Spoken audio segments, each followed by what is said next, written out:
In today's video, I'm going to teach you how to use the Siteground website migrator. By the end, you'll know exactly where to go in your Siteground account to generate a secure migration token and manage it confidently, so your WordPress site can move to your Siteground hosting with minimal friction. Start by heading to your Siteground account dashboard and sign in if you aren't already. From the main navigation, open the websites section.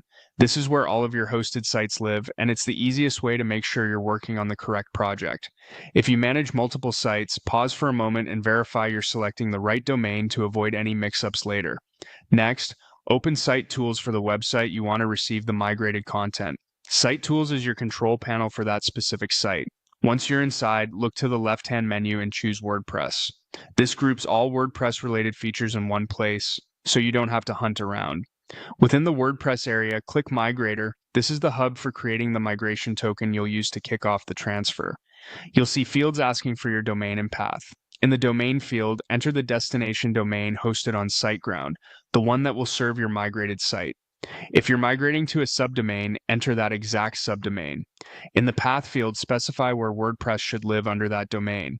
If your site will reside at the domain root, leave it as a single /. If your site belongs in a subdirectory, such as a blog section, type the subfolder path, for example, blog. Getting this right ensures your URLs work as expected after the move. If you're unsure, take a second to confirm your intended structure before proceeding. When your domain and path look correct, click Generate. SiteGround will create a unique migration token tied to your chosen destination. Keep this token private. It authorizes the transfer to the exact location you just defined. Copy it and store it securely so you can paste it into your migration workflow when prompted. Finally, use the Manage Tokens area to keep everything organized. Here you can view, label, copy, or revoke tokens. It's a good idea to name tokens clearly based on the site or environment, and to delete any old or unused tokens when you're done.